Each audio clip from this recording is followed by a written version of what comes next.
we're live, yeah? I mean, so people that are watching, this is like the second time we're doing it. Ilianza kunyesha. But welcome to officially again, bro, Asante. to the CoffeePump podcast, man. Yeah. Because we had such interesting conversation. Unfortunately, it rained. Yes. So all of that got lost. But bro, I love your energy. Asante. I feel like I already know you so much. Thanks. I wish people were privy to that.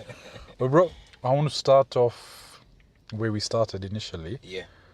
You told me, I mean, you had gone to prison. And Yes, I yes, thought yes, it was for 2 weeks, but it was... It was 40 days. To be very precise, actually it was 40 days because from the time I was arrested to the time I got out, it was actually 40 days, yeah. 40 days, man. Yeah, 40 days, man. Walk me through that, the start of it, because I know you had gone through a lot of court cases. Yes, there were bail bonds. Yeah. How did it end up with you going in jail? There's one thing, there's one hill I keep saying I will die on. I was never, in normal circumstances, I don't think I was meant to go to prison. There was an element of malice. And this is the subject of something that is in court. So you can't talk about the finer details? I can't go into the details, but just so that my viewers understand, your viewers understand that I'm not just making absurd claims. This is something we've actually put out and done, and even requested a recusal of one of the magistrates involved in the case. Right. Because from my perspective, I felt that someone had threatened me. They had specifically told me, word for word, that we are going to ensure that you don't get out. You're never going to get bond. You're going to, rot in prison. This was literally a threat they were Yes, given. this was literally a threat I was given. And I went to other courts. We explained the position. And in the other courts, in the other court, it was actually one court, the magistrate understood, presented documents. But in this specific case, a lot of things happened that, in my opinion, were not procedural. I ended up at a magistrate's court in Kibera, and I was denied bail. So you were told, like... Yeah, they literally told me, we give you bond, which was set at an absurd 2 million Kenya shillings, and with no option of a cash bail. And this, what was the day you were told? Was it like a Thursday? Was it a Friday? I remember it was on a Tuesday or a Wednesday, if I'm not wrong. So you're sitting there, you're with your lawyers, yes, and they said no bail. Yes, in fact, I was so shocked. I even raised my hand and I said, look, I'm a businessman. I'm running a company that's going through the dogs. Please reconsider. And the person was like, no, my decision is final. What saved me, number one, let me just say God's grace. That was the first thing that saved me. The second thing is that at least we had the means to do an appeal. And somehow, because there were two counts, there were like two files. One got split. It went into another court. And the other court, surprisingly, revised, and they were like, it's fine, we're going to give you a cash bill of 100,000. The other file went to the High Court, and the High Court was like, okay, we do agree with you. The bail, the bond was very high, so they reduced it. But the process of having my bond processed, which should ideally take 2 or 3 days. In my case, it took almost 3 weeks. Jesus Christ. So kulikuwa na watu walikuwa wanacheza game at the back over there pulling those strings. It was. Okay, so it's a Tuesday now? Yeah. The decision has been made? Yep. From there, are you taken straight? Yeah, see, now, first of all, you're shocked. Like you're put in handcuffs? Yeah, they handcuff you. There's no way you're going to process bond Who was with you? My aunt and my uncle were in court with me. How was their reaction? My aunt almost screamed. She still talks about how she felt.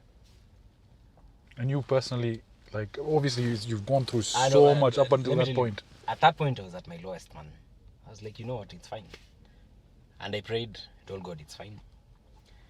At first, I was very angry. Because there's nothing as painful as seeing an injustice happen. You know that someone, let me just say it, someone has been bribed for all these things to happen. There's so much malice. But I decided, you know what, it is fine. Okay. And I just told my uncle, get me Crocs and the tracksuit. Yeah. And I just accepted. The prison guards who are at the court were very sympathetic. They were like, don't worry, stay strong. And I did stay strong. And I went into the bus. And that bus ride to the prison was the lowest moment of my life. What's going through your mind at that time? I'm like, oh shit. And then one guy, when we enter industrial area, there was a guy, I think he had robbery with violence. He says, into the Badlands. I still remember it. Into the Badlands. And then you in there, and then the guards are shouting at you to come out. Nini. It's very dramatic. But God's favor was always with me, because even when we got to the reporting desk, the guy who was in charge, in prison they call them duty officers, he saw me, recognized me, and he's like, okay, come. Is everything okay?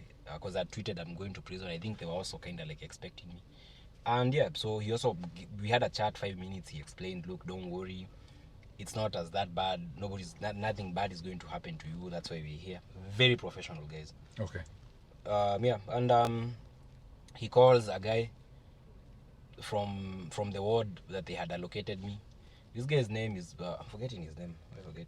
Joachim. He was a warden. Yeah, no, he's not a warden. He's like, in prison we call them vinaras. Okay, the guy's in charge. The guy's in charge. Okay, yeah. So Joachim is one of the best souls I've ever met. But the moment you see that guy, you're going to get scared, because he's got a eardrop tattoo. He looks like, those tough street guys. So I'm like, shit. This guy probably wants to beat me up or something, or maybe he's going to harass me. But he's like, no, come. Shows me a place to sleep. Gave me a mattress. In fact, I got 2. And he's the pastor in the ward. Really? Yes. So that night, I sat with him, and he just told me a story. He told me, look, I came here. He told me the circumstances of why he ended up in prison. He told me that he became a changed man. And how long was he there for? He's been there for quite a while, because I think he's still there. But he's been there maybe for 2 years or something. Jesus. Sure, yeah. So he's been there. He's been in that system for a while. But you speak to him and you realize, like, he became born again. He became a good person. He's still feared. He's not a guy you want to mess with. Yeah, of course. But he's a good human being. He's just been toughened up. Yes, he's just undergone. The guys who are not lucky in life. This system is not very fair, especially to kids who don't come from good backgrounds. So he's been through the system. He's done bad things, but he goes to jail and he tells me it's the best thing that happened to him, because in prison he became born again. He became a Christian. He became a better person. He preaches. He talks to people. Eric, our mutual friend of every other time. Yeah. He really changed my opinion of you. And he told me that he actually visited you in prison because it hit a note. Yes. He's gone through a lot, and you guys can check out Eric's story. I think Clearing the Airwaves did an in-depth look at him. Yeah. But he ended up in prison as well. And he was talking about the way the structure is. You're in a room, you're multiple people, there are like toilets over there, there's a system. Yes. And you're just there with your thoughts. Yes. So that first night you were over there, how many people were in the room? What's sort of happening? It's a new environment. Yeah. What are you thinking? First of all, I'm not a guy who gets scared easily. So after some time, your body kind of adapts. And I like joking and saying, if you survived a Kenyan public high school, I don't think prison is not a good place, but it wouldn't be too much of a shock. It wouldn't be that bad. Okay. Yeah, you can. It's almost the same system, because the food is bad. I mean, you're like crowded in one room that serves as like a dorm. So in high school we had kind of like the same setup. Correct. Like one big, and you're sleeping like 50 guys. 50 guys. Now in prison it's 100 guys, and some are sleeping on the floor. Right. Other guys have mattresses. Is it true that depending on how much you pay, it's all about money in prison? It's all about money. Actually, prison is just a reflection of society. The guys who are, the guys who have money, they can buy favors from other prisoners. really? Yeah, you can tell someone to do your laundry. So there's this own business ecosystem inside jail. Yeah, there's a whole business ecosystem, precisely. Like to get better food, to get better services. Yes. Yeah. And how does the money get to them? Someone has to send it to them. People smuggle money in. There are things you could never get rid of in prison. Even the wardens used to tell me, because I used to speak with some of them. They're like, the way even we are trained, the one thing the doctrine tells is that you can never get rid of contraband in any prison, unless it's a super max prison. But if it's a normal Kenyan or normal, even American prisons, contraband has a way of coming into prison.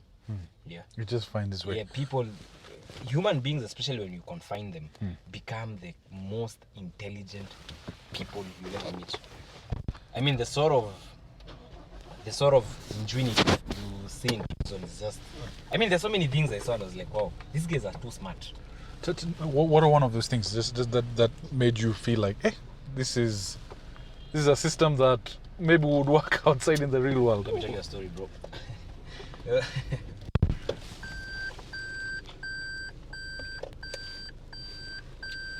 People are so smart when it comes to hiding phones.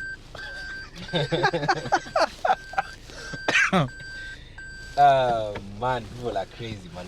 So before you continue the story, which sides do we have? So you're on Langata Road, Yeah. Left. Up and Mbele, there's a U-turn. We go up, then we probably join the northern bypass. Is that what you're thinking? Yes. Yeah, okay, perfect. Yeah. So tell me, bro, phones. There's this day, sometimes they normally do searches. So it's like a cat and mouse game, Yes. On one side you have the prisoners, on the other side you have the wardens. So they don't like hate each other, I'd say. Yeah, to work here. So is this... Yeah, perfecto. Podcast on the go, one second.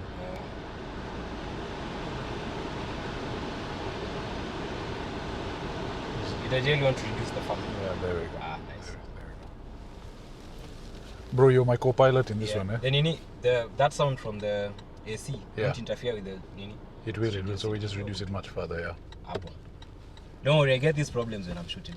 You shoot a very nice vlog, then all of a sudden, unasikia nini? And you're like, how did this happen? So I was telling you, there's this day, like, these guys did a search. And there was this guy knew who had a phone. I was like, I knew he had a phone. Because anyway, now I can say it had used his phone once. Yeah. So, the cops come in. The guy is eating ugali and there's stew. He literally puts the phone inside the ugali so quickly. And the guys come, they turn things around in the whole world. And believe it or not, they never found that phone. How often do they do this? No, it's very random. It's very, very random. So they don't plan it at all? Yeah, they don't. They don't plan it.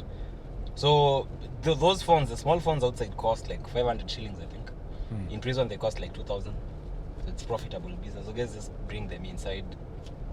And so the cops will do everything to try and search people. But, human beings are very smart. Yeah, when it comes to survival, guys will do anything. Yeah. Are we turning here somewhere? Yeah, pale mbele. So there's actually, you know those supplements that guys, there are supplements that guys are given for HIV. Yes. Guys who have HIV, they're given some peanut supplements. Okay. They're like ground to boost the immunity. Yes. Yeah, so guys actually trade those and use them as jam for bread. Like, it's just crazy. There's a canteen, so you can actually buy bread. You can buy cake. So there's a canteen in prison where there's a shop. Yeah, that's legit. And what do they sell in there? No, they sell yogurt, they sell Coke, it's like a proper tuck shop. Bro, seriously? Yeah, I was also shocked. Okay, so so I'm assuming your family has to send them money. Yes. And you have an account. Yes, precisely. But I'm assuming Eric was telling me if you send 1,000 bob, half of it is gone. Yes. Okay. But guys will always smuggle money inside prison anyway.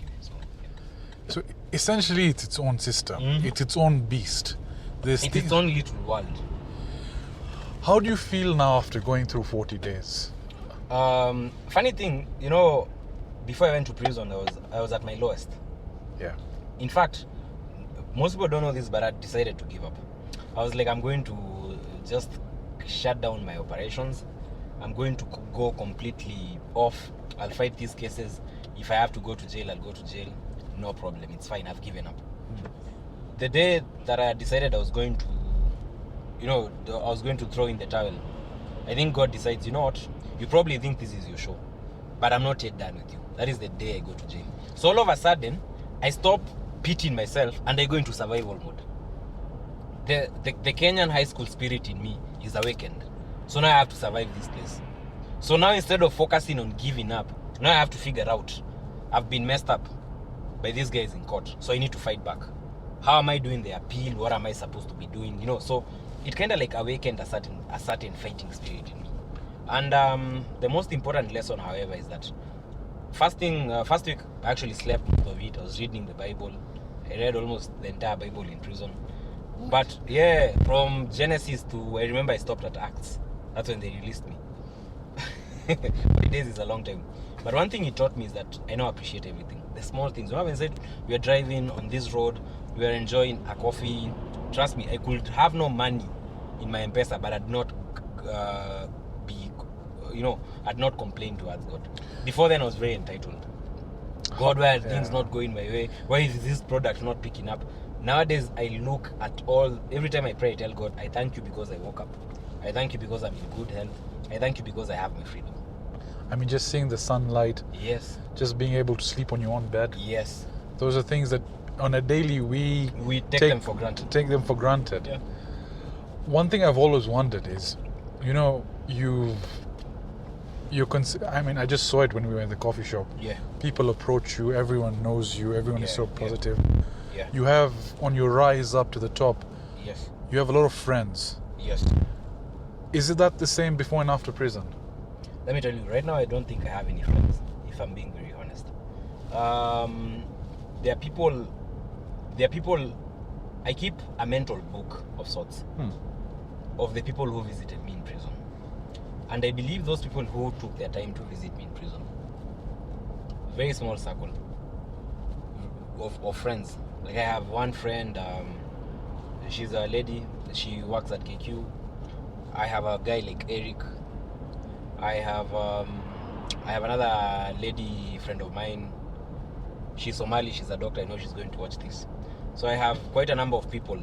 I have another lady called friend of mine called Fiona.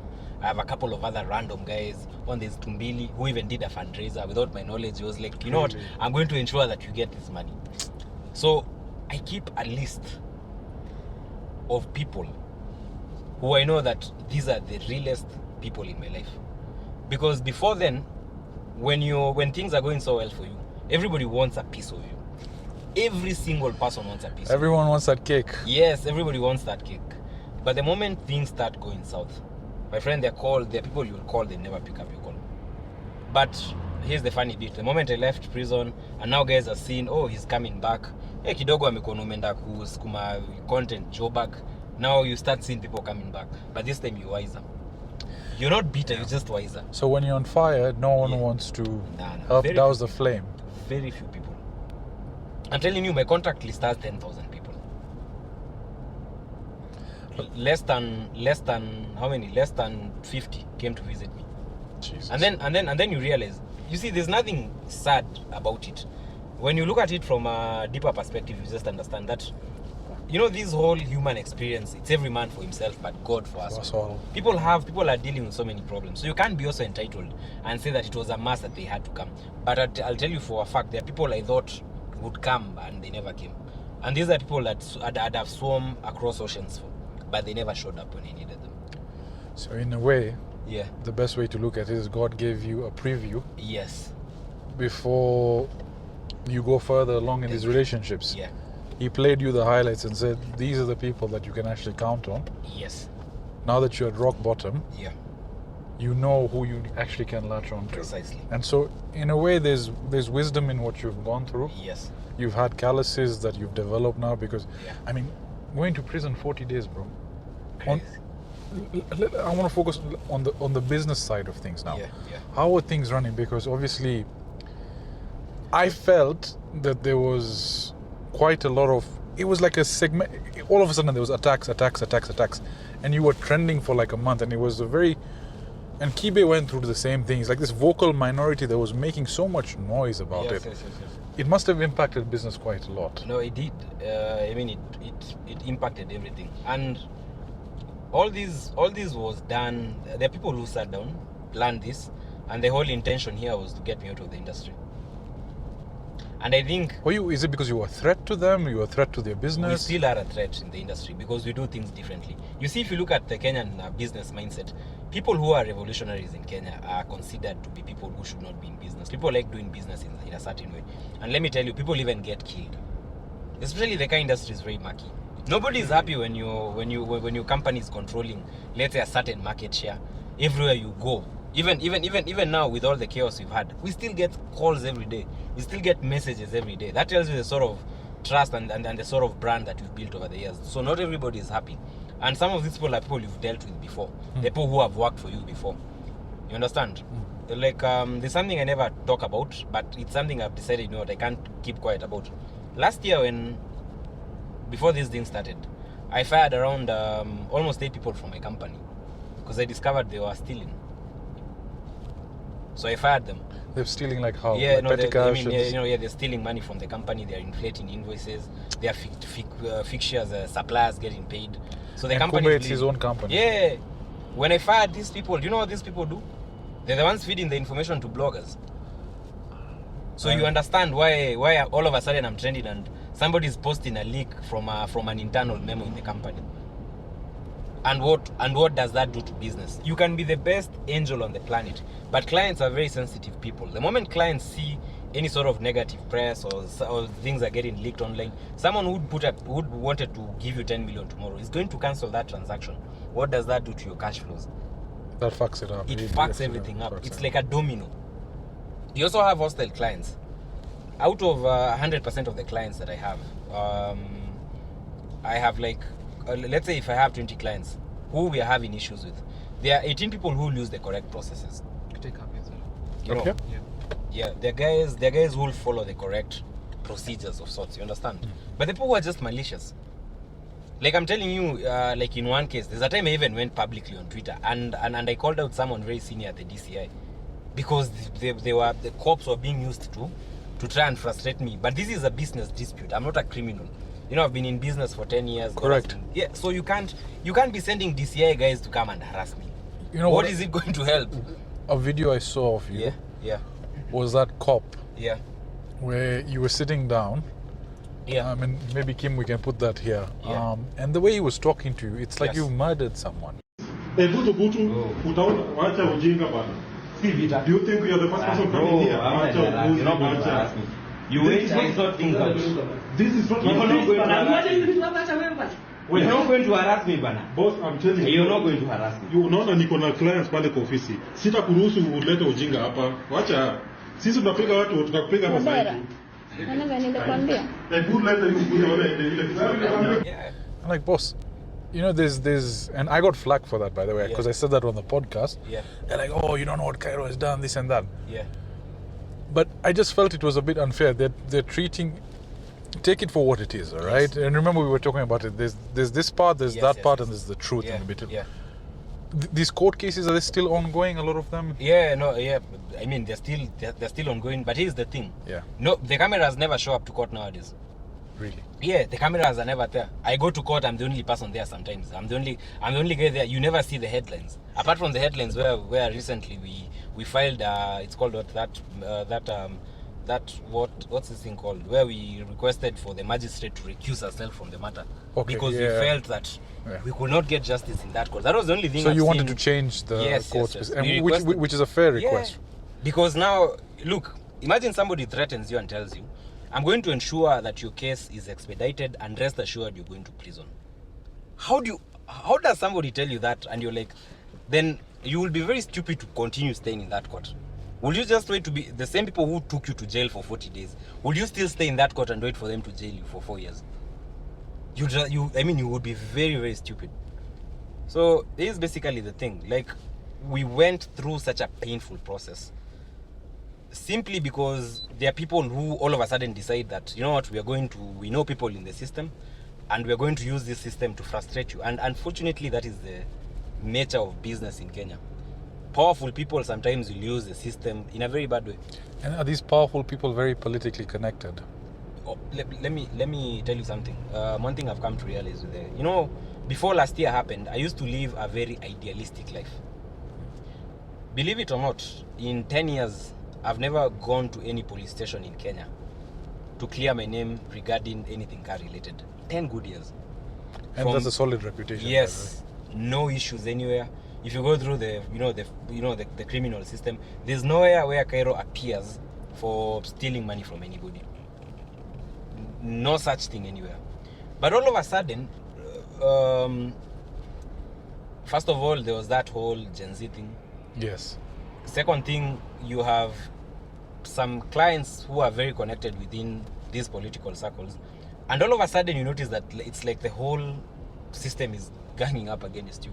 Do you to think, the point where yeah. people call you and tell you, you even need to watch out for your own life. Because you were a huge part of the initial Yeah. Gen Z protest. Yeah. I remember vividly that video, Yeah. Tua Bendera. Yeah. And the thing is, Yeah. you should have seen the comments. People were so proud of the fact that Yeah. we were so frustrated with all this. Yes. And there was actually there was a discussion we were having, and my mzee was the one who was saying, Yeah. this one he should be careful because he's Yeah. in public image. Mhm.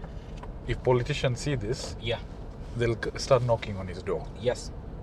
And I'm whining to take a guess that that's something that No, happened. it did. It already happened. It's already happened. I mean, we've seen the worst of it. So the powers that be came and decided. I mean, but you see, I wouldn't blame the powers that be entirely. I'd also say that Kenyans themselves are not the best people sometimes to die for, so to say. And this might trigger a lot of emotions, but I'll just say it as it is. Let me tell you something. Let me tell you a story. Some of the frustrations we endured even in the system were because of what happened last year. I cannot run away from that fact. And it's something I decided, you know what, I did what I had to do. Maybe history will remember me well, or they might judge me harshly, but my heart knows that I did what I felt was right.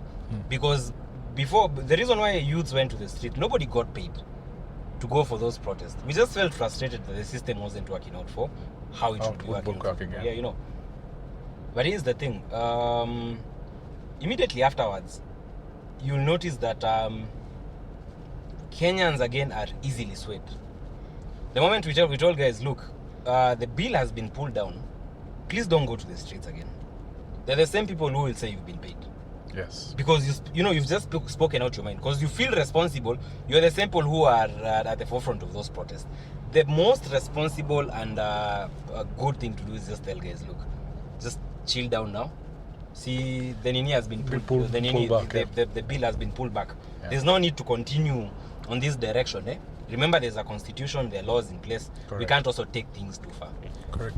The same people, now you start seeing targeted bloggers coming after me. Then later on you realize, kumbe, these targeted bloggers are also on payrolls of other politicians. Yes. That's very plausible. That's very plausible. You understand? So, but you see, you'd expect that when now the big man comes knocking, because of course once you trigger the powers that be, this is something I've learned. They'll always come back for you. In this high stakes game, it's not a joke. You know, when it comes to a person who's very influential, governments don't take that shit lightly. They don't like that shit. I think now I can say it. I think I've tried to stay very neutral, but now I think I can speak about it. Governments, there's something I read that says the strongest man is still not stronger than the weakest government. So governments are not, especially if it's the government of Kenya. Yes.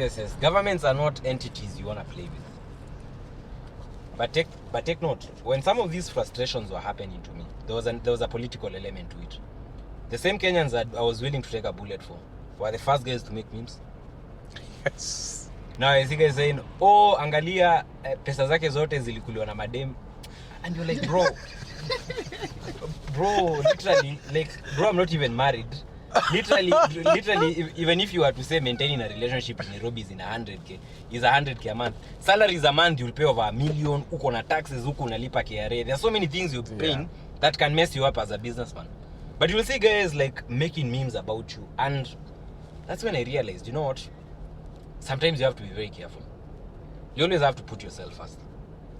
Yes, that's so true. Yeah, you really need, of course there's a lot of injustices, but I think I've gone through a cycle and I've realized this country is not the way it is because we are saints.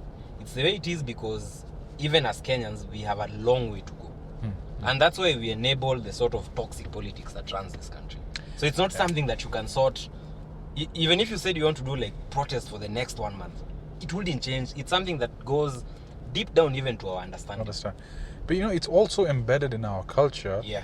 Have you noticed at every office over lunchtime, what are people talking about? Football and politics. Yes.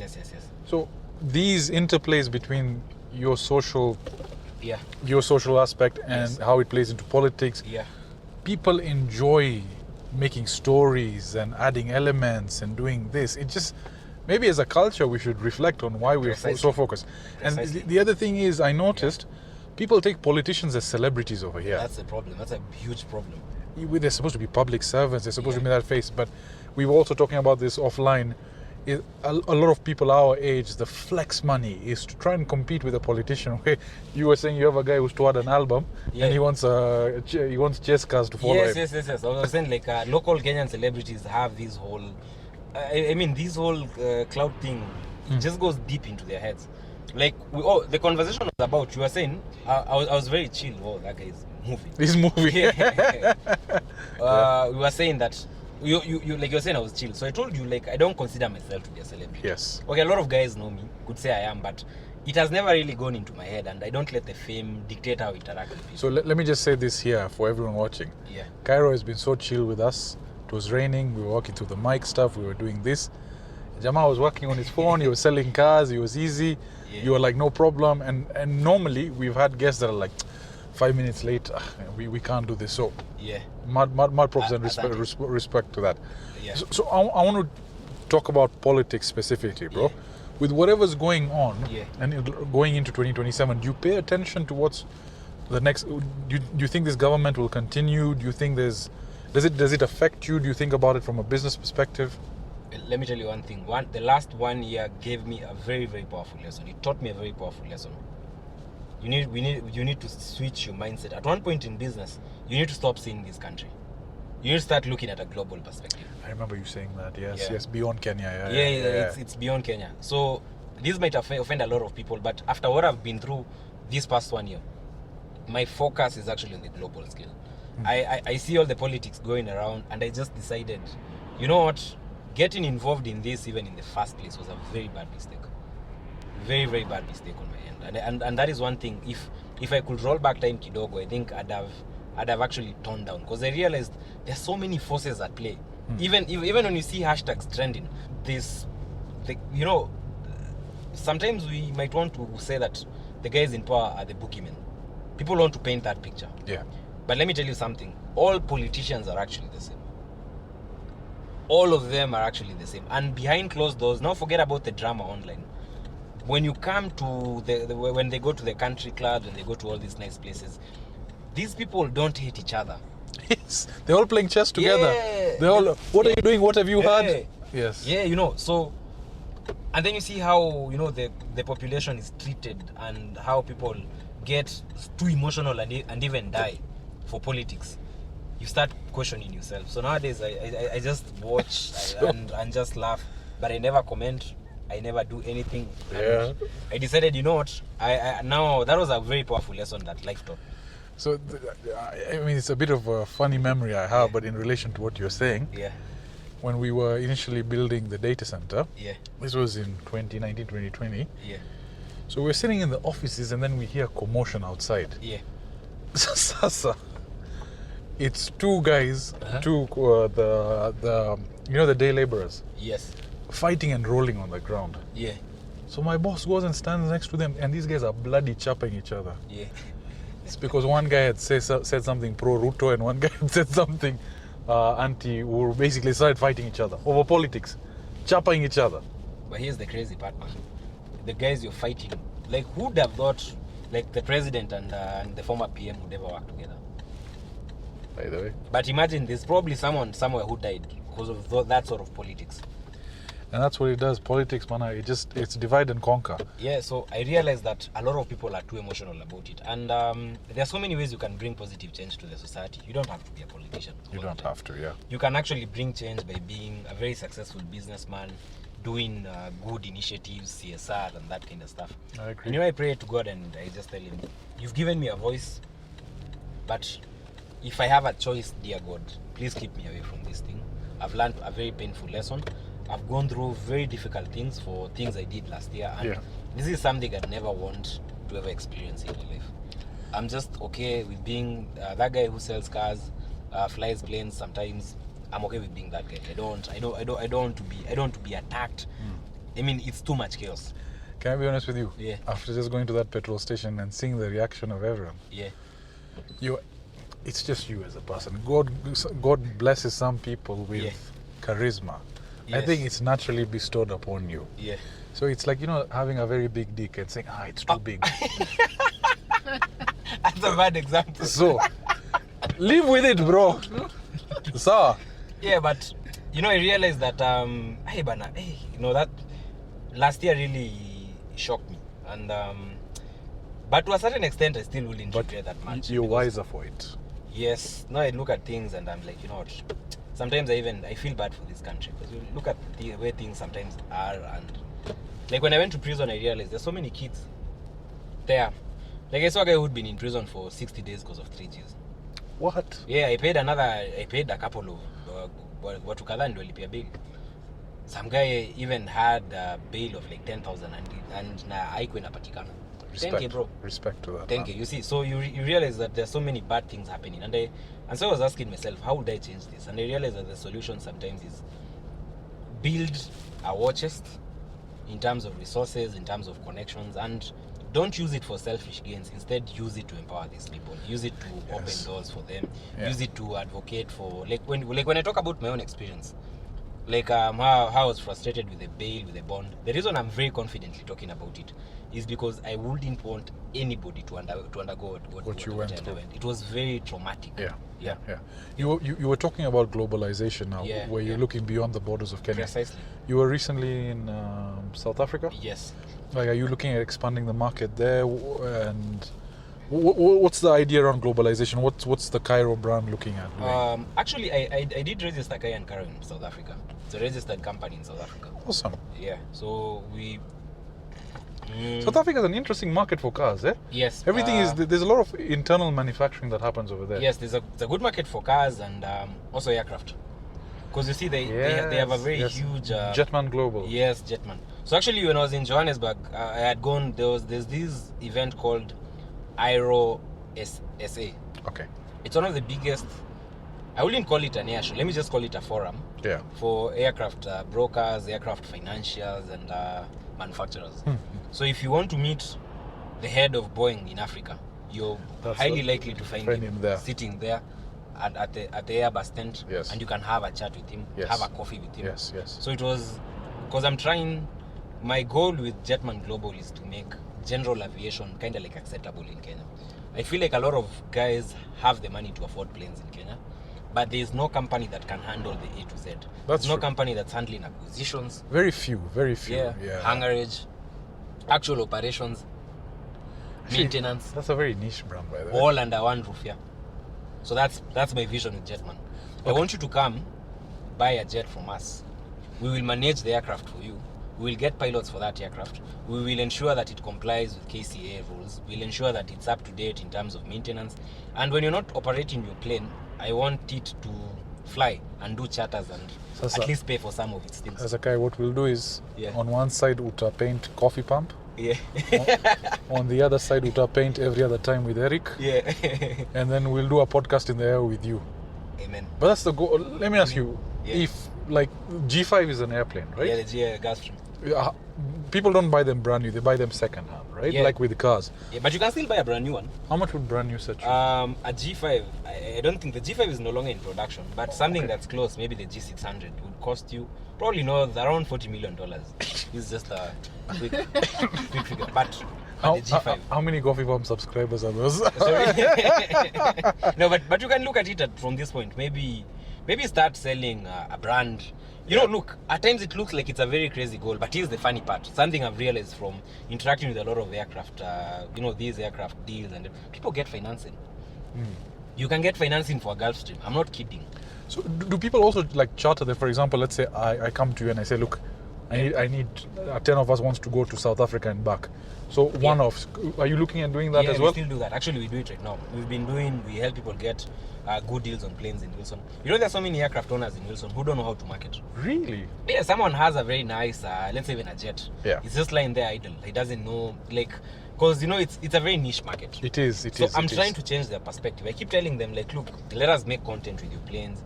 Allow us to list your aircraft. And slowly they're warming up. You give them one deal, you give them another, and you start becoming friends. And that's why I even pushed on my commercial. Because ideally the whole point here is to give people a very good, you come, you rent a plane, and chances are you find Karo is your pilot. So I just want to bring that sort of world to Kenyans. Because it's not like Kenyans can't afford. Wako na pesa. Kenyans have money. Hii Wako na pesa pesa. naona huko Al-Fakir vijana wa forex. Yes, wako na pesa. Nashindanga nikiwaambia like I keep telling them ni aje come rent a plane. We can curate a good nini. Kenyan Prince kwa una watch. Wacha kusumbua na Mercedes sana. Sasa kuja nikuweke kwa jet twende Mara.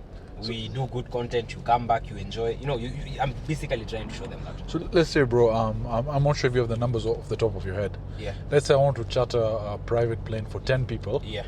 To fly us to South Africa and back. Yeah. How much would that roughly cost? Around $50,000 to $60,000. We're looking at probably something like a sovereign. It's a Cessna sovereign that can go to Johannesburg non-stop. Kim umesikia? Yeah, without $50,000, yeah. bro. But here's the thing: divide $50,000 by 10 people. By 10 people. It's like a first class ticket. Basically, but here's the thing: the pilot is at your disposal. Yes. You have an entire mkijisikia, by the way, you know we are not in a rush. Let's make the departure after 1 hour. Let me go and have 10 more Long Islands. Yes. I want to go into this plane nikiwa tipsy kidogo. Nobody's telling you remove your shoes. Nobody's shouting. Nobody's lying to you they left your luggage. You have the whole freaking, it's called what? You have these. It's yours at your convenience. It's yours. It's at your convenience. That's the whole thing. And I've heard rich people say that when you own a private jet, Yes. it's like you're in a time machine. Precisely. Because you have guys that will be in China, they go to Europe, they go to States. Yes. All in a week, and they're all traveling and they say. Let me give you a very good example. Yeah. We delivered one plane to Kenya last year, just before the Gen Z thing, yeah, from South Africa. So we got a buy in Kenya. We did everything. We assisted with the entire process, legal, everything. The overflights, JetMan handled everything. From A to Z. Yes, and they actually went in person to collect the aircraft. We even did a whole video. It's on YouTube. So here's the fun part. Do you know what's the distance from Dodoma to Nairobi? If you fly in even that was a small 6-seater plane. It took us around 2 hours roughly. Do you know if you were to do Dodoma in an airline, you have to route either through Zanzibar, through Dar. Dar. So you take And a then- flight from here to and Dar. then you wait. Then from Dar, wait here. There's that changeover. Then come back to Dodoma. Now, imagine Kesho wanted to go to Nyeri. What options do you have tomorrow? Tomorrow at 7 a.m. It's either you take a shuttle or you drive yourself. Correct. But imagine the freedom of having, not even forget about the jets, even just having like a small ndege. Like the Cessna. Like maybe a Cessna, like there's one we're selling, a Cessna 172, it's in Kenya. The owner wants around 19 million for that aircraft. Yeah. That's a plane operating cost per hour if you factor in fuel and everything. It's like 10 Gs. 10 Gs in a Cessna 172 will get you to Nyeri. Or 1 hour, 10 minutes, yes. You learned how to fly the Cessna. Yeah. Mzee also, when he was young, Yeah. he wanted to be a pilot. Yeah. He started learning. He got his, I think it was the CPL, and Yeah. then before he went to PPL, unfortunately there was money lisha. He was told ingia biashara. But It's really expensive. How far are you in your piloting career? Actually, I'm done with my commercial. I've done my exams, passed all of them. I finished ground school. Barely, very few hours to get in the actual CPL because there are some milestones you have to hit. So I'm actually remaining in 3 milestones. I need to do there's something they call diversions. I have some few solo hours, and I also wanted to get something they call a single instrument rating. Yeah. But so, do we exit here or Vish, and then we go under the? Or we go straight. Okay, so bro, how many hours do you have under your belt? I think almost close to 170, 180. The milestone is 200. So it's basically 1 month of flying, then I'll be eligible to get my CPL. Hey, but I've actually been so busy. That's why nimeshindwa kumaliza hizo 20. Is it difficult to get? No, it's not. 20 hours. I mean, if you flew 4 hours in a day. No, what I meant is like the license and the plane. No, like the getting used to hardest part I did last year, the exams. Those are the hardest. the theoretical Yeah, the aspect. theoretical. Those ones will fry your brain. But once you're done with those, This one, if I do it, I'll have to make Eric dress like me and go and take them for me. But the flying aspect, is it difficult? Is it hard to get a hold of? Because there's so many things going on, and you have to be able to multitask as well. I think there's an element of passion in flying because I've seen kids who are very good in class, but you go with them in an actual aircraft and those guys will kill you. So I think there's literally an element of there are guys, you know, it just comes natural for some guys. It comes from, I don't know, Yeah. for some. And this passion, where did it come from? I've always been passionate about planes from a very early age. Aviation has always been something. Yeah. So Even with- cars. With JetMan Global, when I saw that, Yeah. I was very proud of the fact that we actually now have the capacity to do such things in Kenya. Yeah. So I mean, I'm wishing you all the best of success in that, because I definitely, my vision is, inshallah, we get to the place where I'm like, Khalif, Yeah. G600. Imagine we're going there. Inshallah. Do you remember? Let's talk about Kenya in 2004. In 2004, I was 7 years old, but I still have a few memories. The most common- You were 7. I was 7 years How old. old are you now? 28. 28, yeah. Okay, 28. Yeah. It's respect, man. You have city miles, bro. Your gari yako has done a lot more mileage than some of us. Vish, how old are you? 27. You guys are age mates, man. it's very age mate. No, you're not a toy, but No, I understand. I get that a lot. Guys get shocked. Like, you even go to a meeting and client asks, even for JetMan, how old are you? 28? Okay. that's young. Yeah. To have achieved this much success, Yeah. that's good. But man, I just credit it to God. I think God Alhamdulillah, has been so. He just gives, man. he's blessed. Yeah, he's blessed. So you were saying 2004, I you're was telling comparing you it, yeah. 204, bro. Remember in 204, how many cars, what sort of cars on Kenyan roads? All of them were white. Corollas. Corollas. You remember the DX, DX, yeah. the 110. Yes, I love and then the cool kids had these Subarus Yes, with the bad guys on. Yes. Remember? I know what you mean, yeah. Now, how would you compare the car scene in Kenya right now? Very diverse. It's changing.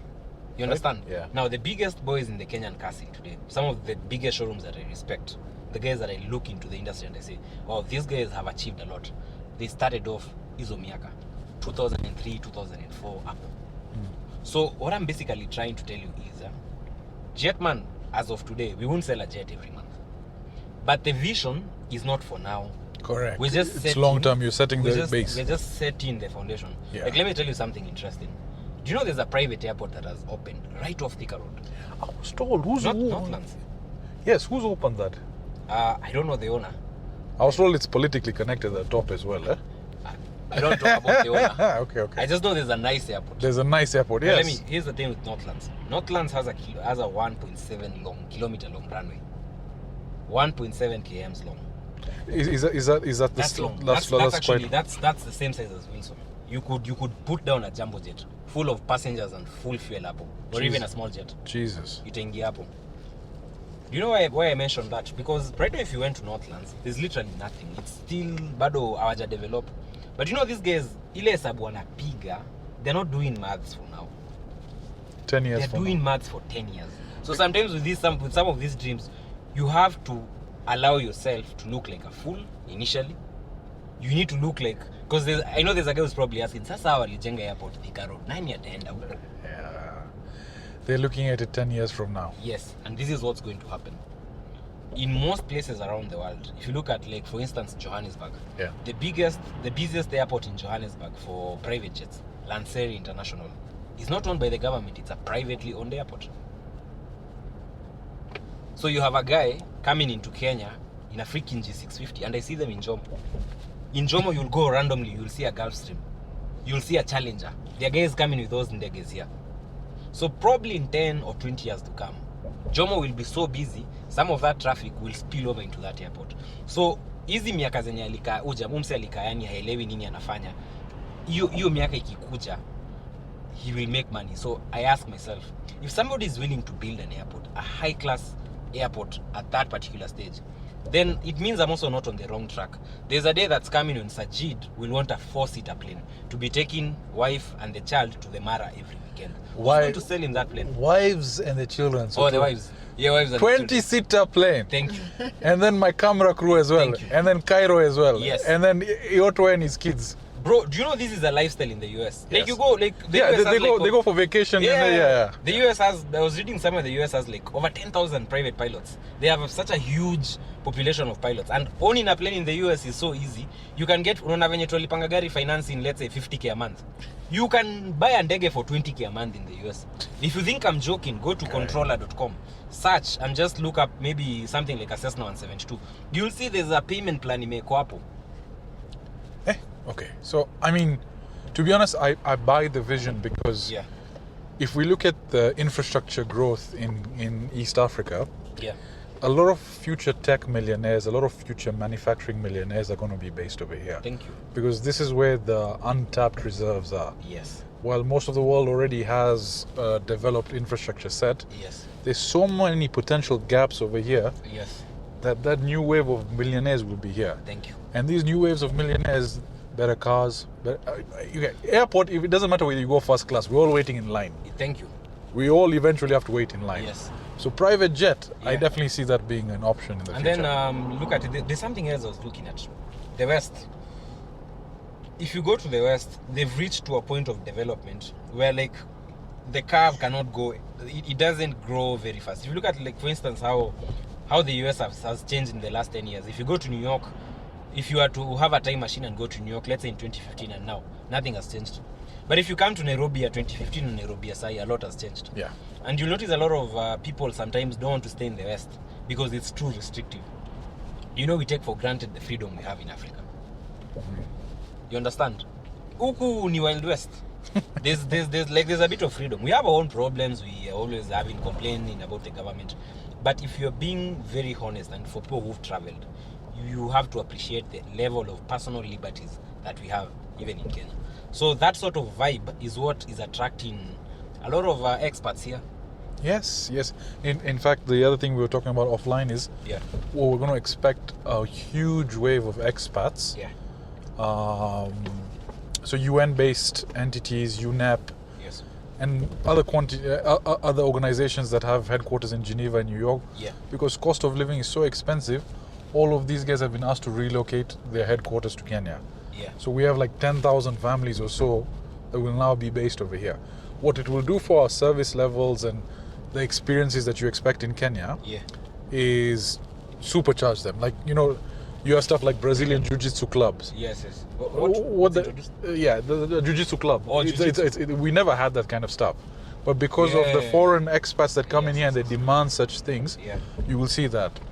I think we were also talking about it. One downside is things will become very expensive. Because watakuja na dollars. Yeah. It's going to become like there are places like for instance Lagos where you find that You've been to Nigeria? No, I've not been to Nigeria, but the I'm stories actually- are here that I'm- things are very expensive. I'm actually going there in a few weeks for a Wow. conference. Yeah. Post content, weka stories. Hey bro, hii itakuwa Travel interesting. na wewe bana. Sawa. I'll do a vlog. Tukuna DJI, si ndio Vish? Yeah. We'll take that. But it's I heard it's a very interesting place. But 200 and something million population. Yep. Like crazy. And I had Al Karanja, you know Al? Yeah, you know all them. He was telling me Yeah. the amount of supercars Yes. that you will see in Nigeria. Yes. Crazy. Here we don't really have hypercars or supercars to Yes. that extent. Yeah. Yeah, but so you're saying what about Nigeria? Basically, what I was telling you, like, you notice that generally as economies grow, Yeah. things become expensive. Expensive. That is like, I don't call it a downside. Yeah. I think it's a good thing because I'm not a student of economics, but you should be worried about an economy if prices are dropping on everything. Sometimes a little inflation is not very bad. Very bad. Kidogo tu. Kidogo Si tu. sana. Kile tu, just a pinch of salt. Yeah. But it shows that the economy is growing at that Yes, scale. it shows that there's more money in circulation and people are. Correct. You mentioned you also. Yes. How's your experience, bro? Japan. Vish has been twice. Yeah. It's a country that we've been fascinated with. Yeah. We want to go this year, Okay. but Bitcoin hasn't been very friendly. so, But I've seen it's rising. See, no, say it. so maybe this is a story. I lost $5,000 on Ooh. crypto. So what happened was, but it wasn't really my $5,000. Yeah. There was this meme coin. Mhm. It's called it was called alt. Okay. So alt season is now starting to happen. Oh. So I'd put in some money, about $300. Yeah. So I put in the first $100, Yes. and like this, in 10 seconds, it figured like 1,500. So I'm like, wacha niweke $300. Yeah. So I wake up, ikafika 3,000, 4,000. On Sunday, it reached 5,000. Yeah. I'm like, markets will open on Monday, itafika 10,000, I'll cash out. You know how much I have right now? Yeah. $29. Business. Business, You yeah. know, I tell people, I keep telling, I see people making funny remarks saying, oh, angalia uliisha nini. And I tell people, you people have no clue about business. You know, business is so unpredictable. You know, when people say there's risk in business, I always use when they say it's risk. Risk is when you're not making profit. Yes. I learned the hard way that risk is when everything goes south and you're in trouble. Which is exactly what Yes. you went through, Yeah. right? So that is so now when I tell people this is a risky business venture, I'm not reading some fancy title I saw in a textbook. Yeah. Like this is when I say it's risk, I know what risk means. You know what anything risk could means. have happened. Yeah. I could have died. So it's But you've come out again, as I said, with calluses for thicker skin.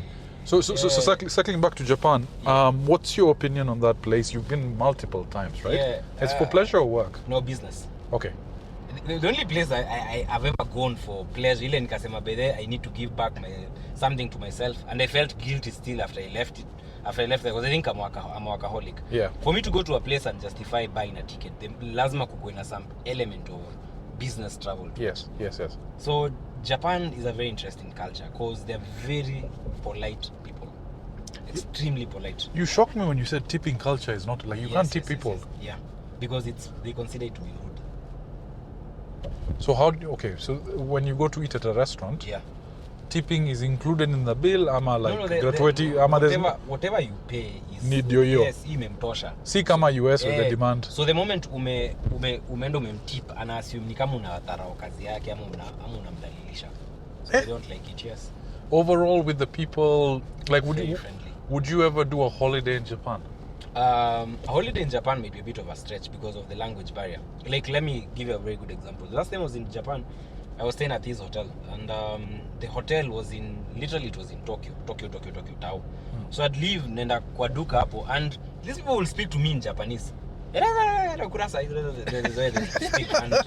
I'm like, no speak English. And then he responds in Japanese, so I'm like, okay. So I have to write on Google Translate. Then I show him. So then he's like, okay. Then, yeah. So it's an interesting. It's a very, very interesting place. Where did you go in Japan? Which cities? Tokyo, Kyoto, Osaka. Tokyo, Kyoto. Okay. And he's been, how many times have you been? Twice. Twice. Nice. Me, I've only been to Tokyo. Bro, me I want to go to Japan. Yeah. Dress as a fucking samurai. And then take more pictures. You should go to Roppongi. You know Roppongi? Yeah. Yeah, That's Roppongi is where nice. actually, last year I went to propose to my girlfriend and I proposed her there. Whoa, bro. Next to Tokyo Tower. Tokyo Tower. He proposed. Can we put up that picture over here? Of Vish looking all dapper. Allah. So Wish congratulations. Thank you. I mean, Japan, the fascination for me is tulikuwa tunaona anime. Akina Naruto and Ching Chong Kamau and all these guys. Me, I think nilisikia Japan na mtu anaitwa Samurai Jack. Jack. Let me tell you. You know Samurai Jack is a very spiritual cartoon. It is. And I'm like, bro, the other day I was watching, the day when guys were going for this bandamano, I was at home chilling. So I decided, let me watch Samurai Jack. And Samurai is saying very wise things. And I'm like, how the fuck was 6-year-old me supposed to understand this deep stuff? You know, I think some of these cartoons and animations, they're made for two audiences: when you're young and when you're old. Yeah. Because there are some subtle jokes. Yeah. But with Samurai Jack, there was actually an episode about the light versus dark. Kim, I'll send you that episode. You put it up over here. Yeah. But it shows him basically trying to fight. Like light versus dark, and one is taking over the other. So bro, you tell me more about Jamaica. You said we don't need a visa. First of all, you don't need a visa, and one thing I like about Jamaica is number one, nobody knows me there, so I can be in my true element.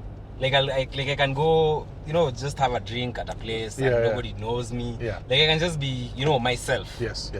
Yeah, and the weather is perfect. I'm a big reggae fan. How long is the flight? Jamaica is far because you have to do Nairobi to New York via KQ. Okay, that's 16 hours. That's a long. 14 hours. And then Jamaica from New York to Montego, that's around maybe 4 hours tops. Okay. 4 hours. Okay. Yeah. But no visa required. No visa required. You just show up. First of all, the first time I showed up there, they were like, Kenya? Hadi wana consult. Because a lot of Kenyans going there. Then they come back, they're like, okay. Stamped 60 days in. But good place for like tourism, very good for tourism. Food? Yeah, and also the car culture. If you have a very good car business model in Kenya, you can easily replicate it in Jamaica because we drive the same exact cars. We source our cars from Japan. Right-hand drive. Yeah, in fact, I was talking to my Japanese supplier at that point and he was telling me, even for your account, that's the account I normally use to ship in cars into Kenya, we can still supply if you are to set up in Jamaica. Same account. They ship, Japan and Kenya and Jamaica, even the laws are similar, almost similar. We were both colonized by the British. Ukienda huko, you still meet rubies. Iko huko, shell. It feels very weird. How many countries have you been to so far? Because you travel quite a lot, right? I think maybe 16. 16, eh? Yeah. Which is the least one you like? The least one I like, let me see. Let me think. I didn't like Singapore. Why not? I felt that, I think it was too strict, man. It's also quite expensive. Yeah, that's another factor.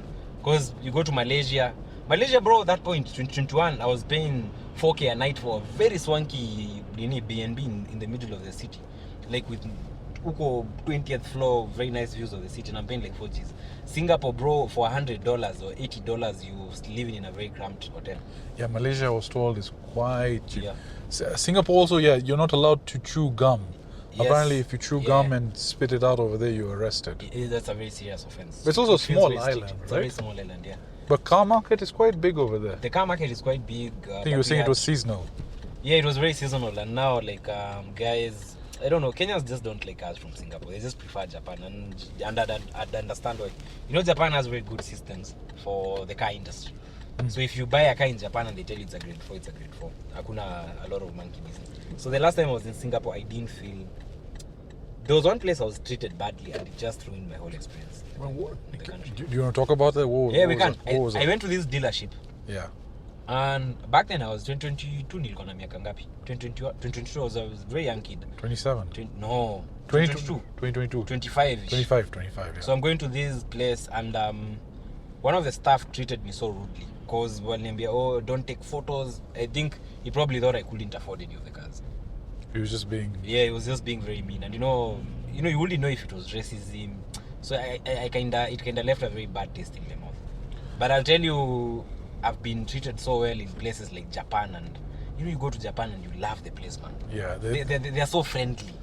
They're very respectful. They're very respectful. Yeah, and that's a big way when it comes to making relationships. Yeah. Akina Earl and Mike, specifically Mike was telling me is that even in Japan now, there's a bit of compromise because the amount of Pakistani traders that have gone over there and not necessarily Pakistani, but different cultural. Yeah. Guys have yards and they've got showrooms and they've got this, and there's a huge import-export market around cars. Yeah. Where the culture of Japan is slowly fleeting away. The trust factor. Because you can get a car, it looks like this, and then all of a sudden it's not what it deems. No, it's true. Because even right now in Japan, I still deal with the Japanese. And let me give you a very good example. Just to give you can imagine everything that I've been through. Yeah. Do you know my Japanese suppliers? We still maintain, we still talk. They're still supporting me. They still hold. Yeah, they still reach out. Hey bro, mambo iko aje? Na mimi I'm still making effort to, kama it's debts we are still sorting them out. So you look at the way these people treat you, they don't forget that you had a whole, let's say, 3 years where business was perfect. So you see that sort of relationship-based way of doing business. Yeah. Bro, that just makes me love the Japanese. Let me ask you. I asked Earl and I asked Mike. Yeah. If you were to have a 5-car garage, what would that look like? Dream cars. First thing I'm putting in my garage, I need the Porsche, the GT3 RS. Yeah, the GT3 RS. that must be there. Yes. Number one. Second car, I'll need something to... Like a daily? Yeah. I have 2 boys. And both of them are into motorbikes. So I need something that can take them around. Yes. Porsche Cayenne to tow the bikes. And the third car, this might come as a shock to many, but I love the S-Class. I'm not a Mercedes person. I'll confess, I don't like them. But if there's one car I wouldn't mind, it's an S-Class. This is S550. S550, yeah. Or maybe the Maybach, just to spice. Yes, by spicing things up, yeah. And of course, you need something for show. Yes. For just kusumbua, and it's just being a menace. That calls for a Lamborghini. Yes. Yeah, that calls for a Lamborghini. Shouting color. Yellow, green. Loud. Something very loud. Yes. And the 5th car? There's still one more, Yes. Let me see. You need an SUV that is not too showy or flashy. So that leaves you with something modest. Not modest, but something a bit more. I'd call it a bit decent. Like a Land Cruiser? No, can't be. Sorry. Land Cruiser. Sorry, bro. Something like a Bentley Bentayga. Oh, This guy just called it. Yeah. Okay. yes. Yeah. Something okay. No, Modest, that's no, very Yeah, modest. that's not bad. No, Yeah. it's not. Okay, I call it modest because if you're looking for performance, Yeah. the Porsche, if you have something like a GTS, I mean, you're getting good performance. You're getting good performance, yeah. Or you could buy an Urus. Fair. But if you, but I think if you need a supercar that you can daily drive, Yes. the GT3 RS does it. If you need something for the office, I think the S-Class is very perfect. By the way, But if you want something, a luxury car that is not too shouting, but it's proper luxury, I think Bentley, the Bentayga. There's something about the Bentayga I like. Have People you- say it's ugly, but I don't care. You've driven it, right? I've never driven the Bentayga. No, I have actually. There was one we were selling a bit. Yes. And it's very comfortable to drive? Yeah. I can imagine. Yeah. How much would that set you back? You can get one. You can get a diesel 4 liter for around 15 meg. Only? Yeah. you need to know people. That's UK. Bro, so we're going straight Pole, I was supposed to give you directions. We can just go straight. we can go straight and then we Yeah, turn. and then we turn. Utaniambia where to turn. Tumeturn mapema. By the way, you have two kids. You have two sons. Yeah, I have 2 sons. Which one is born on April 8th? April 8th is my first one. So that's 2 days after me, April 6th. Yeah. So Aries are we are normally identified as lovable assholes. Is he showcasing any of those traits? No, he's a very lovable kid. Oh no, the first one. Yeah. No, nice guy. Sawa. A bit chill, reserved. My second kid is actually a 3-year-old boy. Okay. So that him is like, we hang out, and he's almost taking over everything in terms of my traits. It's even scary. Really, yeah? Yeah. The other day I was with him in the office, and this kid is starting a motorbike. And like, he takes the keys. I just show him this, the key, this is where you start, and within 3 minutes he's starting the motorbike. At 3. Yes. How is it being a young father? Because 20 I mean, it's fun because you're able to see some. You know, both of you are kids if you look at it from a deep perspective. Ni mtoto na mtoto, so Yes. I think it makes for very interesting parenting because you tend to be more understanding. If you look at the long-term goals for your kids, obviously you're building all this for them. Yeah. Let's say your kids are all grown up. Yes. And you're looking into a glass in the future. What would you like for them to have achieved? Good question. So what I'm trying to do is I'm trying to set a base for them. Their battles. I was telling one of their moms that the battles I'm fighting today. Understand? The battles I'm fighting today. Yeah. I'm fighting to lay a strong foundation for them so that they don't have to go through whatever I went through. Because I've had it rough.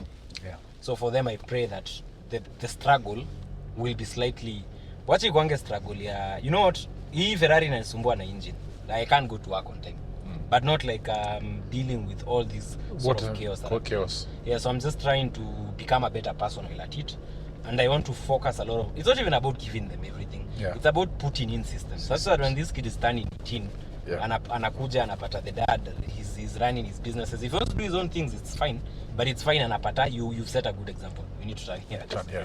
So you're also heavily involved. You do a lot with them, right? I'm assuming even the bike riding and stuff I've seen. Yeah. But no, with the first one, there's a bit of complications sometimes. Yeah. You know, sometimes relationships are very, especially with if you get a child. This is something I like talking just to guide young people. Sometimes when you get a child, it's good to be on the same page with the person you have in a child with. Because sometimes you'll have a lot of fights and you'll have a lot of differences that affect how you co-parent. And so this is how, like, do you have to figure this out before you have the kid? No, before you meet the sometimes partner? it does happen. Yeah. Sometimes we make mistakes. I don't call them mistakes. It's part of the learning curve. Yeah. And when now a child comes into life, you can't call that a mistake. Life has just happened. So I think one of the things I beat up myself is I'm like, maybe I should have done things a little bit different. Maybe I should have tried to be a better dad. Maybe I should have tried to be a better human being. So based on that first relationship, now this other child, I try to be the best dad that I can ever be. Right. I always tell myself, because he's young, let me not make the same mistakes that I did. It's just part of it's that process of owning up. Learning and from becoming it's called what? Everything in your life should lead you to become a better person. You know, the thing I admire is Yeah. because you're so young, you actually get to grow up with your sons. Yes. I think me, I've turned 34 this year. I've turned 34 this year. Are you still young? I know that, bro. But you know, the thing is, it's also my mzee had me when he was, I think, 23, 24. And I'm very sure you guys have an awesome relationship. Bro, like, you know, he's my boy. Yeah, You know, the exactly. thing is, Straight. yeah, we talk in such a way where it's personable. And I'm talking to a friend who has more wisdom than me. And what I don't want is, I've seen there was, maybe I'll shout him out, William. He was William Otuke. He was in school with me. Yeah. I remember his mzee was very old. And Yeah. it was, when he met his dad, Yeah. it was like, hi dad, how are you? Shaking hands. Yeah. Me and my mzee used to come and give me a hug and give me a kiss and say, what's up? You know, like this, like this. Yes. And he was looking at me like, your dad greets you like that. So It's not too formal. It's because also now, Sasa, if I'm 60 and I've taught a 3-year, there's a 3-year-old over there. Yes. I won't have the energy. No, but or you this. don't have the energy to run around, to like go to the. Me like sometimes my youngest son will come to the office and like we'll chill. He's there, you know. Sometimes we go for laps with him, and you actually enjoy it because you're still a kid. There's some toys I'm buying for him, but deep down, I know I bought this because I like it. You like it, yeah. Like there's this Nerf gun I got at Toys R Us in and that thing even has a removable mag, and it even shoots like things that look like bullets. And it's like, I don't want this toy, but I'm like, so No, you just play it. Kume, it's for you. It's for me. I'm like, this is a very nice toy. What were we talking about? I forgot. We're talking about the US gun culture. Yes, the I gun was telling you those culture. guys the way they treat guns, bana.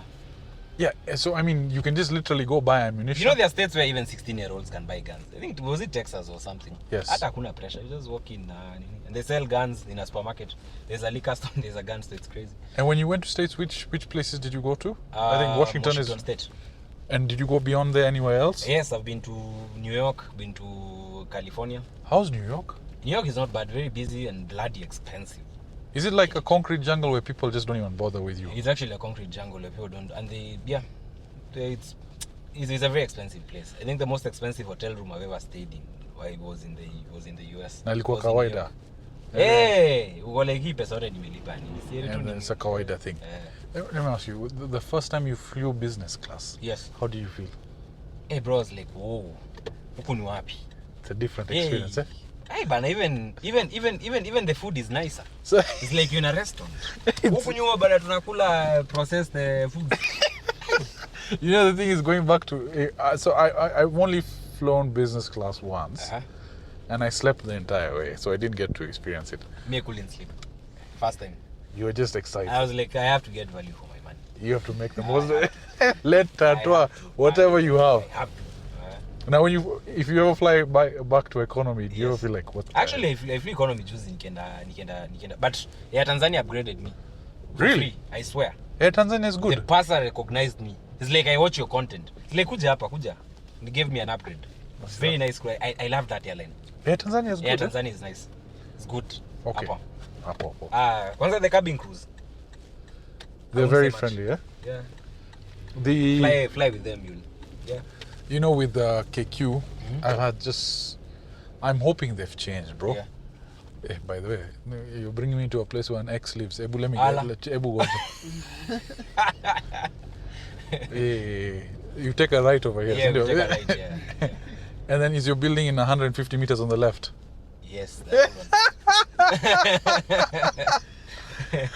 No, Okay. Zikombili, there are like 3 gates there. It's the black gate, right? And the grey building. Go to 1. 22 one. Eh, pole bana. No, There's this one here. Go to hapa mbele. Yeah, so you were saying something about KQ. Yes, so when we'd gone to Thailand, Yeah. you know, we were warned not to use KQ for these long flights because they keep changing. So they first changed our flight going there. They delayed it by a day, so we lost out. I know, that's crazy. Yeah. And then when we fika, they're telling us, oh, your flight for Sato, Kurudi, is now on Tuesday. I know, that's messed up. And then they're telling us, oh, wait, now we'll do your flight on Thursday. I'm like, what the fuck are When we was doing, that? guys? This was in November. Okay, one thing I know, kuwatetea tu kidogo, This one, no? with this last gate. Slow down. This one. This black one, yeah? This one. So I was telling you, Sorry. one thing I know that has been happening with them, and generally you could say it's more of an industry problem. Yeah. Number one is pilots. Sorry. Kuna issue ya pilots, eh? There's a very huge shortage. Like shortage of pilots. Yeah, very crazy shortage of pilots. The second thing KQ has been having is that By the way, bro. Hapa. Ni hapo. Ah! Ah, that's funny. Zeto, you know, like... Sasa sema unamstock. Utaona mtu ameweka stories. Why can people move on? See. Hapo ukiangalia search history yake. What does it mean na next keep showing up at your gate? When did you get that? This was about 2 years back. Wewe ameshakusahau. Yeah. Yeah. Me, I've forgotten her. You're the one who reminded me. I'm the one who's triggered. Yes, you're the one who triggered this. Yeah. But anyway, we parted amicably. She burnt my clothes. Hey, that's what I'm about. So, I mean, it was like... We can just park here, anywhere. So, Yeah. let me go park in our parking spot. Even hata pa chini ya mti hizo. After if I go show your askari in my face, he'll be like, "What? Unafanya nini hapo?"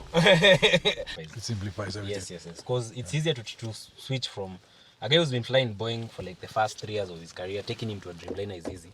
Than a guy who knows flow ya Embraer, unamtoa kwa Embraer, you're taking him to a Boeing.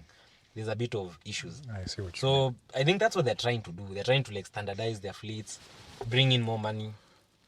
Yeah, and It's a solid suggestion. You actually changed my opinion of it, so I appreciate that. yeah. Bro, we've talked about a lot. Yeah. This is definitely one of many. You're now part of the CoffeePump family, bro. Asante. Before we wind up, we work with a coffee sponsor. Okay. I'm not sure if you're a coffee drinker. I drink. I need to have a latte every morning, or else my brain won't function. So this is a company called Connect Coffee. Okay. They are the best coffee roasters in Kenya, and Nice. they said you have to try their blend because It's called Romeo. there was Romeo and Juliet, but you're a Romeo guy. Okay. It was a Romeo blend. Asante. Thanks. I hope you enjoy this. This is it's a blend of Ugandan smells coffee. nice. It's very nice. Ugandan coffee, Kenyan coffee. Yeah. They're artisans. They do it excellent. Wako, you know Chiromo campus? Hey, no. There's a riverfront. No, talk Riverside Drive. Riverside Drive. A company that is on Riverside Yes. Drive. Excellent coffee shop. Yeah. After Kim, I took him over there. Uh-huh. Kim, what do you think of it? Serious. He's tired right I'll now. pay a visit. Don't worry, Kim. Tired. But brother, I appreciate you. Asante. Thank you so much. It's been a pleasure. Asante. Guys, we'll catch you on the next episode. We'll see Khalif again soon, preferably in studio. And when it's not raining. Yeah. But it was fun. I enjoyed the drive. I appreciate it. Yeah, and thanks for your time. Okay, brother. Thanks for the coffee. And make sure you check out Connect Coffee. Connect Coffee. Yes. Nimechukua hii Romeo. Thanks, guys.